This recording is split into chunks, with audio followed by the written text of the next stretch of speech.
Agora é o nosso irmão Vitor. O Vitor é da nossa mocidade, um evangelizador da casa que tem colaborado bastante com a área da família. Então, estamos mais uma vez aqui agradecidos ao nosso irmão, passando para ele a oportunidade. Boa noite a todos.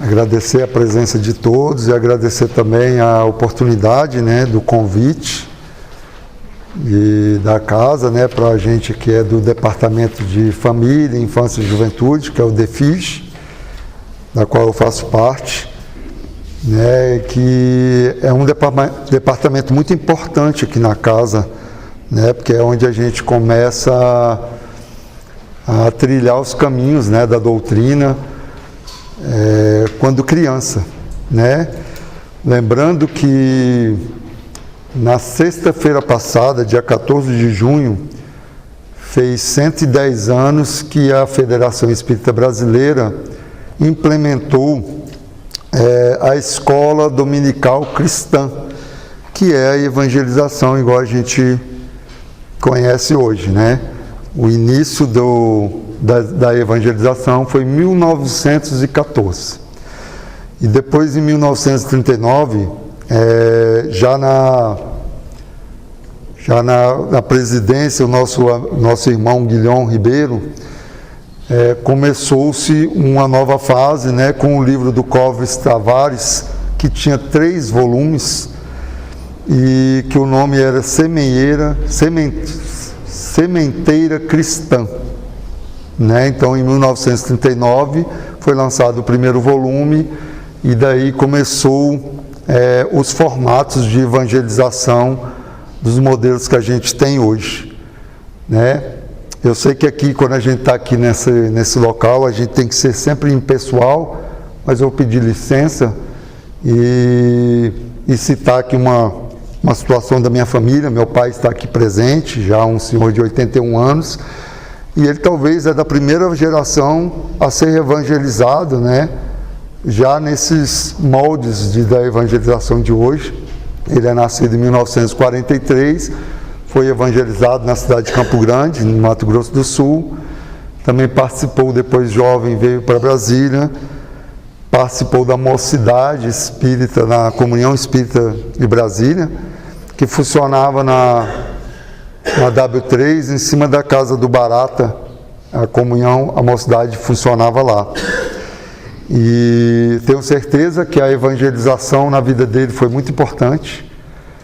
E assim, quero agradecer ele também de ter se esforçado junto com a minha mãe, de também ter me evangelizado, porque eu também usufruí muito de ter sido evangelizado. E a gente, enquanto espírita, a gente tem que entender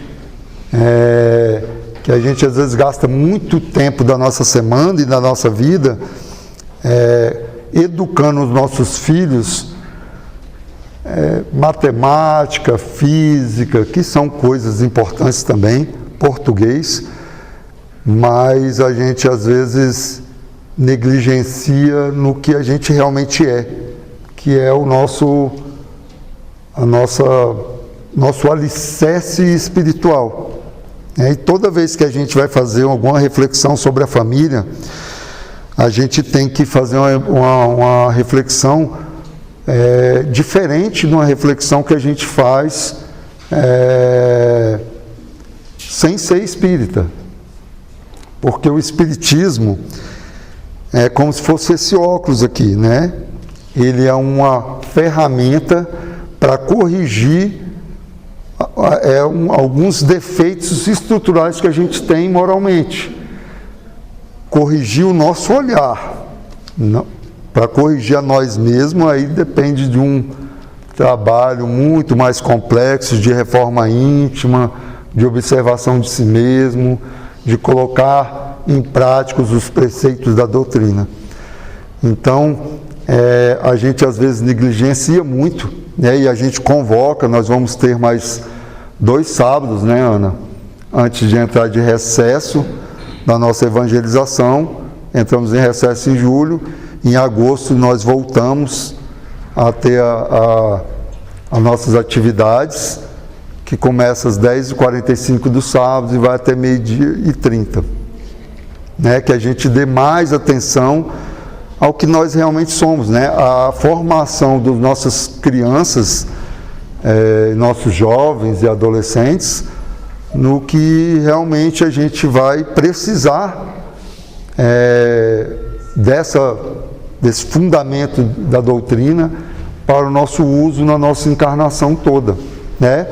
Lembrando aqui que Jesus disse, né, em Mateus 10:34, né, que ele disse que não veio trazer a paz, que ele veio trazer a espada, né? E a espada é esse instrumento, né? Os ensinamentos de Cristo é uma ferramenta de luta que a gente tem que utilizar no nosso dia a dia, né? Então, assim, quando eu falo que o Espiritismo é igual um óculos, né?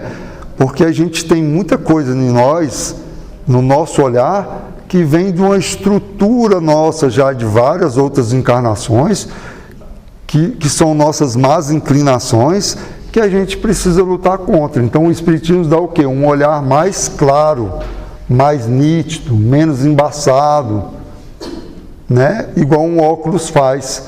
O óculos vai me dar maior visão, ele não vai me modificar como pessoa, né? E aqui para citar também um irmão nosso que já foi palestrante aqui, já deu palestra aqui também, o Denizar de Souza, que ele tem uma palestra sobre essa questão da família, que é intitulada Família, o Ninho e o Nó, né? E a gente, como espíritas, a gente tem que entender que os laços familiares, né, a gente sabe que a família é o educandário da nossa vida social. A gente aprende no contexto familiar para depois praticar fora. A gente vê as almas maiores, né, os espíritos dos nossos irmãos mais evoluídos, que a família deles é bem maior. De tal modo que Jesus falou assim: quem são meus irmãos e quem é minha mãe? E diz que é a mãe dele e é irmão quem segue os ensinamentos. Simples assim. Então, qualquer um. Né? E na nossa trajetória espírita, a gente sabe que qualquer momento a gente vai estar imbuídos de estar mais próximo dessa prática do Evangelho. Né? Então, voltando aqui sobre essa questão do ninho e do nó,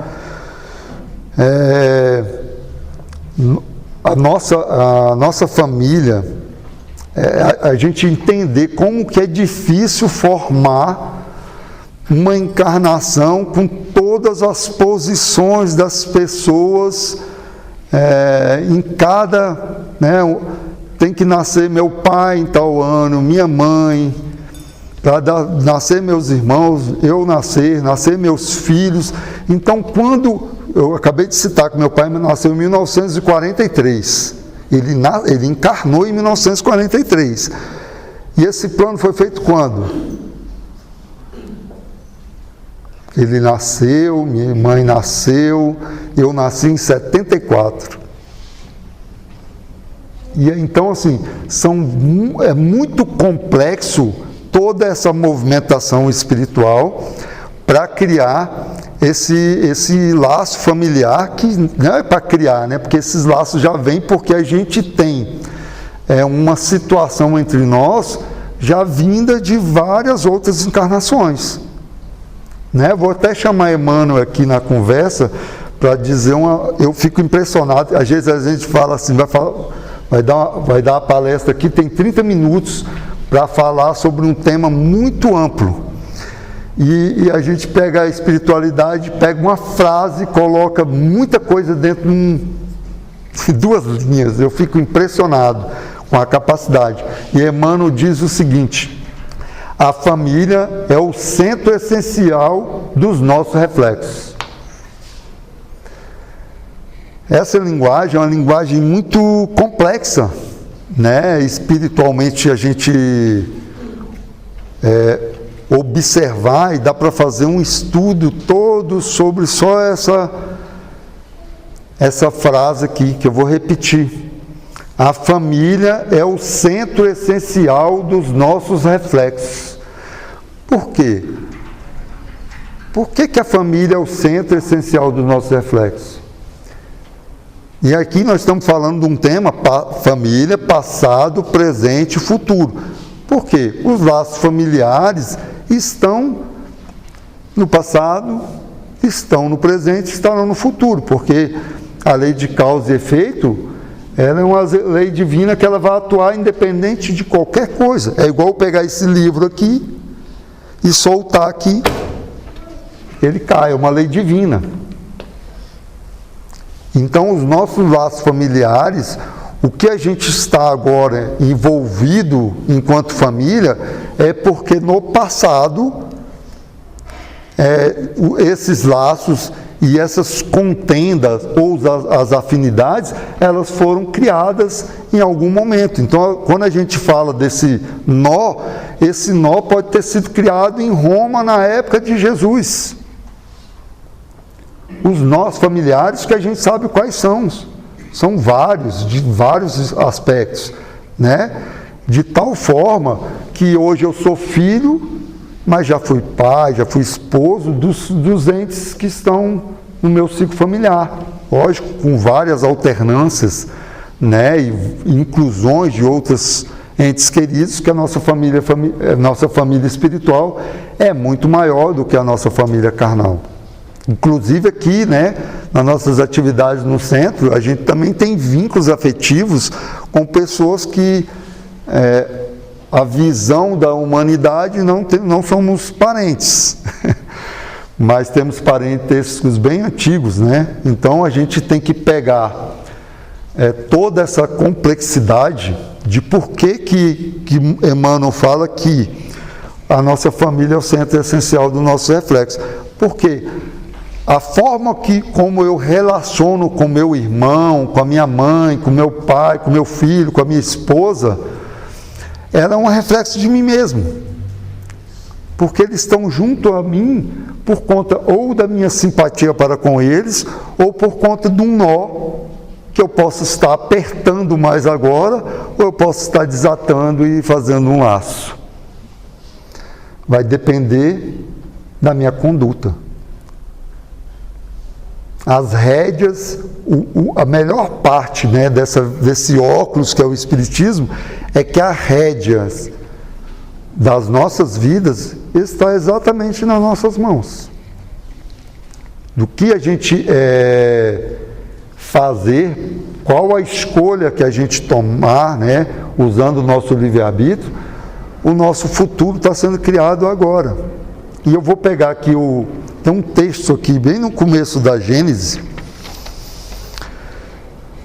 que fala o seguinte: a doutrina espírita há resultado do ensino coletivo e concordante dos espíritos. A ciência é chamada a constituir a Gênese de acordo com as leis da natureza. Deus prova a sua grandeza e seu poder pela imutabilidade das suas leis e não pela abrogação delas. E agora presta atenção nessa frase final. Para Deus, o passado e o futuro são o presente. Para Deus, o passado e o futuro são o presente. Porque nós somos espíritos imortais. Então, o passado e o futuro é o presente. Por quê? Porque o que estamos vivenciando aqui no presente são os efeitos da causa que a gente deu. E a gente tem que parar, que no Espiritismo, a lei de causa e efeito, a gente só pensa às vezes pelo lado negativo, né? Você fez alguma coisa errada e você vai ser acometido pelo efeito dessa causa. Mas a prática do bem também. Então, sim, o que a gente vivencia no presente é o efeito que a gente deu causa nas nossas relações. E a gente sabe que o nó familiar está lá atrás.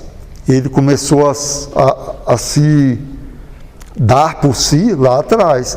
E com o tempo, E com a conduta ele pode ser mais arrochado ou está sendo abrandado, afrouxado. Depende de nós.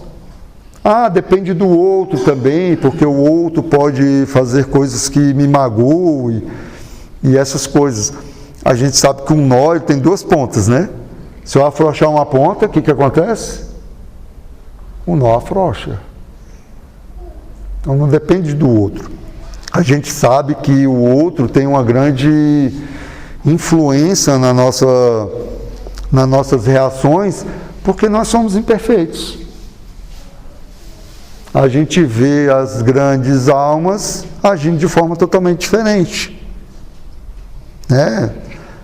Jesus, a mesma questão da espada, quando Pedro ataca o soldado lá e corta a orelha com a espada, vê que ele está falando de espadas diferentes.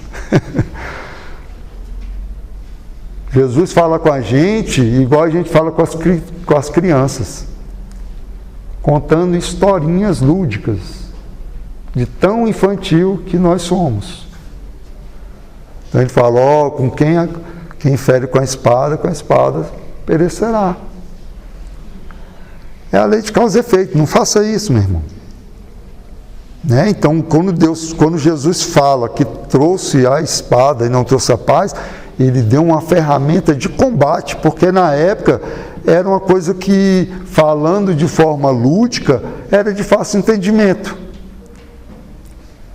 Então, que a gente possa usar os óculos da doutrina espírita para fazer um aprofundamento dessa nossa visão da nossa relação em sociedade, da nossa relação familiar. Porque a gente tem que, no nosso núcleo familiar, é o educandário, a gente precisa ter boas relações. E veja como que é complexo, porque é justamente nesse núcleo familiar, onde é o educandário, é onde muitas das vezes estão os conflitos, estão os nós, dados causa por nossas relações anteriores. Então, a gente tem que usar da nossa capacidade que a doutrina espírita nos dá, de olhar de forma diferente, de olhar sem as nossas ideias preconceituosas, porque hoje, o mundo de hoje, ele é um mundo totalmente diferente do mundo quando eu nasci, de como as pessoas eram educadas na minha época, na época dos meus pais, dos meus avós, então nem se fala. Então a gente precisa ver o mundo de hoje, com os olhos de hoje, utilizando o quê? A lente dos ensinamentos da doutrina espírita. Que muitas das vezes as pessoas ficam com com um questionamento que o mundo as famílias estão em destruição. Não é isso que a gente ouve. A família está em destruição, está tudo louco, está tudo, é o fim dos laços familiares e tudo mais. Primeiro a gente tem que chamar para conversa o nosso Criador, que é Deus, Não tem nada fora do controle. Absolutamente nada fora do controle. Existem descontrolados. Mas Deus sabe exatamente como isso está acontecendo e o que vai se suceder depois disso. Ele já viu isso tantas e tantas outras vezes em outros planetas que estavam também nessa situação que estamos hoje, Que vivemos uma sociedade totalmente individualizada e que a gente precisa modificar a forma como a gente ver essa sociedade, que a gente tem que ter uma sociedade mais coletiva e menos individualizada. Antigamente, todo mundo num quarteirão se conhecia, as pessoas vizinhas eram comadres e compadres uns dos outros. Se eu fizesse alguma coisa errada na rua de baixo, a pessoa conhecia meus pais. Hoje em dia, o vizinho, eu não quero nem saber quem é o vizinho, porque eu não quero que ele se meta na minha vida. Eu quero uma vida individual. Né? E a gente, pelos ensinamentos de Jesus, é totalmente o contrário. É uma vida de cooperação. Que a gente possa cooperar. Não só no meu núcleo familiar, mas também no núcleo familiar do meu vizinho.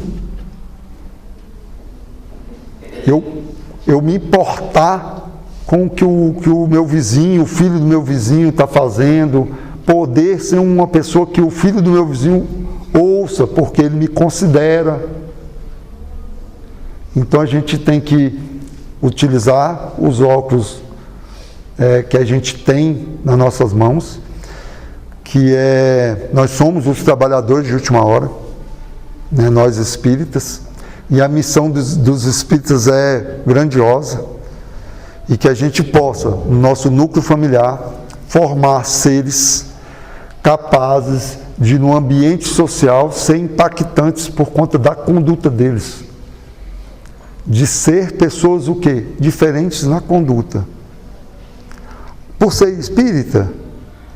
Não, por utilizar da doutrina espírita para fazer uma reforma íntima, se melhorando intimamente e poder daí sair para fora. Igual é o nosso núcleo familiar, que aí primeiro a gente trabalha dentro do núcleo familiar e depois a gente age em sociedade, a gente também, antes de ir para fora, a gente tem que ir para dentro de si mesmo, nos observar atentamente, né, que Allan Kardec disse qual é o verdadeiro espírita. Então eu tenho que observar as minhas más inclinações e travar uma luta contra elas. Quando o Kardec fala sobre o verdadeiro espírita, ele não fala em santos nem em perfeitos. Ele fala daquele que luta contra as suas inclinações, e quando a gente luta contra as nossas inclinações, fatalmente a gente melhora moralmente. Por quê? Eu vejo uma pedra e sempre tropeço nela. Aí vai chegar um dia que eu vejo aquela pedra e já tomo mais cuidado e já não tropeço mais nela. Até que aquela pedra é insignificante no meu caminho. Então que a gente possa utilizar aí de tanta informação que a gente tem para nos reformar intimamente.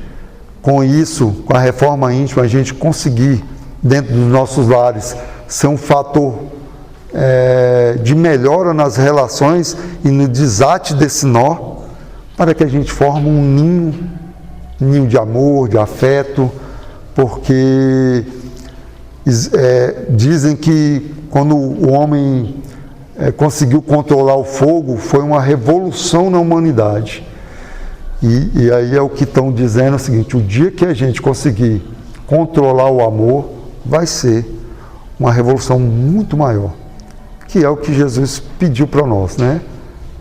Amar um aos outros aqui como Ele nos amou, que a gente não sabe nem amar, que Ele falou, a referência sou eu. Então, vocês não sabem, assim como eu amei, vocês podem amar uns aos outros, tá bom? Quero agradecer a presença de todos, finalizar e chamar a nossa irmã Giovana para fazer a prece.